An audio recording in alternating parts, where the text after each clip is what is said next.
When a moment changes everything, Siskin Hospital is here to help you rediscover what is possible and turn hope into reality.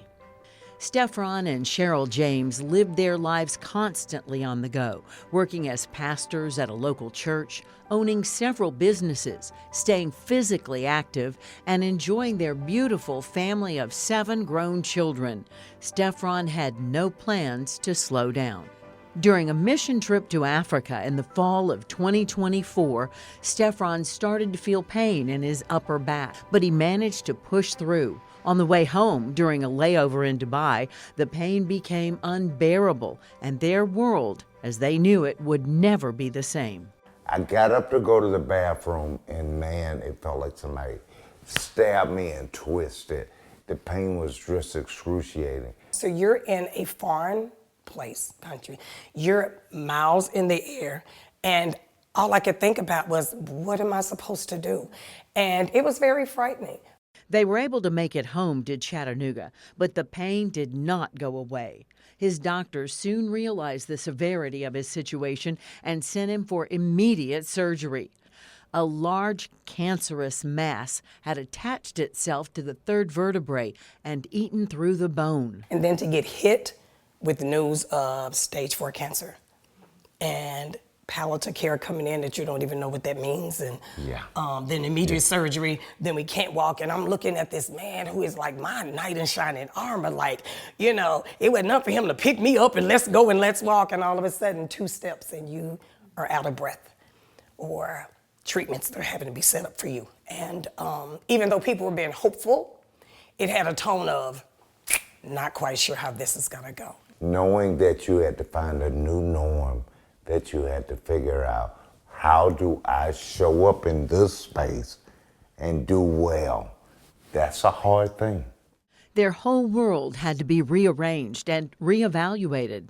Even in the face of the unknown, Steffron and Cheryl chose hope, leaning on their faith, their family, each other, and Siskin Hospital. But his mobility, quite frankly, was a little scary. He was very, what we call ataxic, so his legs, his arms just were moving when he didn't really want them to move. Had a lot of difficulty controlling those movements, and so that made any standing, transfers, really tough. But I remember the first day we went in the hallway, and I was able to walk from the room to the nurse's station. It felt like I climbed Mount Everest, and it felt like in my body that I had climbed Mount Everest. I mean, the milestones of improvement were small, but to me, they were everything. While Steffron was making those small but important steps, Cheryl was by his side, cheering him on, empowering him to go even further in his treatments. We would use his wife as like motivation. She would go like stand way in front, and she'd be like, "Come on, come on, come on," and he would walk up to her. And so we love it when family members do that, and his was really good at being around and being supportive. It became a little bit more hopeful every day, and a little bit more grateful every day, and mindful not to take anything for granted. That's because huge. Life can change suddenly. Mindful not to take anything for granted. Steffron had the constant encouragement of Cheryl and his family and his team of caring and compassionate Siskin Hospital associates. They were cheering him on each step of the way. And that's one thing that makes me so grateful for Siskin, because everybody's cheering everybody. Everybody's pushing everybody. Everybody's helping. Steffron's entire care team rallied behind him, making sure he was set up for success during the next stage of his journey to recovery, outpatient therapy, as well as starting chemo and radiation. But we had some people that were really patient with us, patient with me, and they understood what I was fighting through, and they did the best they could to help me walk through it slowly, but yet push me. After 6 months of hard work in therapy while undergoing cancer treatment, Steffron and Cheryl got the news they'd been hoping and praying for. Steffron was miraculously in remission, but his recovery journey was far from over. We couldn't have asked for a better report. And that's just part of the battle. It's okay to be free of cancer, but if you still can't live your life, you're just alive, but you're not existing. The team at Siskin Hospital understood Steffron's desire to be fully engaged in all things he loved about life, and they were determined to help him make that a reality. After months of hard work, Steffron was ready to graduate from outpatient therapy and was well on his way to regaining his active lifestyle. But he had to face yet another hurdle in his medical journey. Absolutely, to the day of when I went in with to the emergency room with the cyst on my back, to the day I had a stroke. And it put me in a place where I couldn't swallow, my speech was slurred, my vision was off. What we had to say to ourselves is, we don't get to choose what happens to us. We get to choose how we respond. Steffron and Cheryl were not going to let the stroke break their spirit.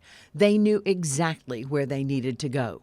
Because I know where we had been before. I knew the results that we got before. And I'm like, this is my dude.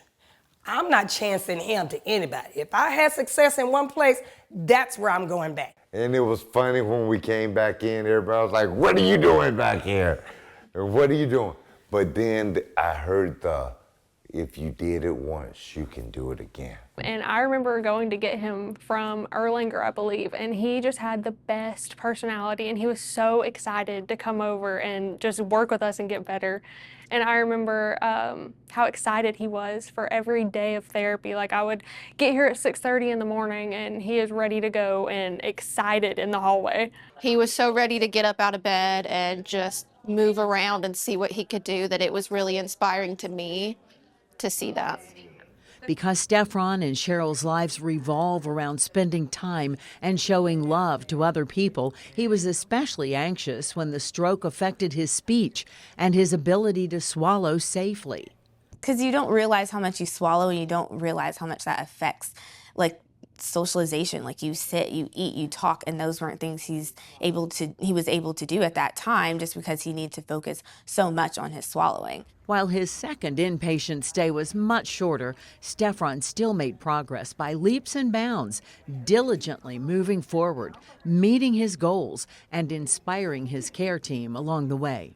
I remember him walking out and just feeling so happy for him. It just meant a lot to me too, knowing that I kind of gave him the tools and what he needed to get where he was.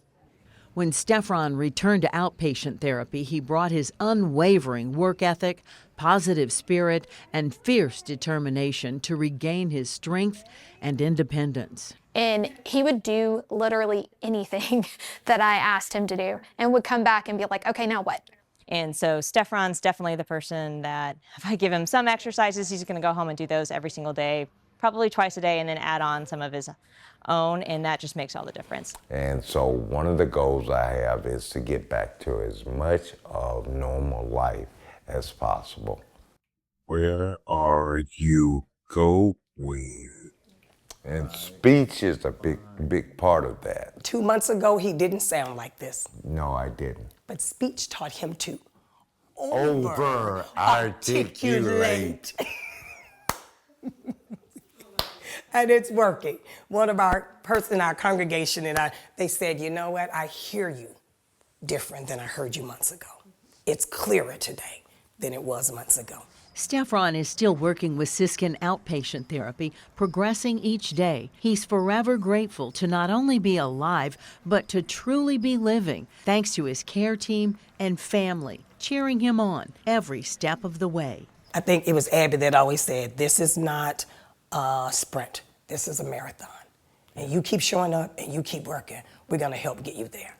And every day, we just kept showing up, and we kept going, and kept saying, and we see that just a little bit more. So I'm telling you, going from hopeless to hopeful, that's a wonderful thing. Huge jump. You think about the people that have to go through difficult times in their life, and try to think about what you would do to help them.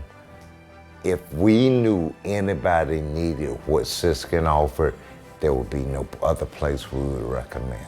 But this just gets to be our story because this was our place. Because of Siskin Hospital, I can look at my future and see it bright. Siskin takes the impossible and makes it possible.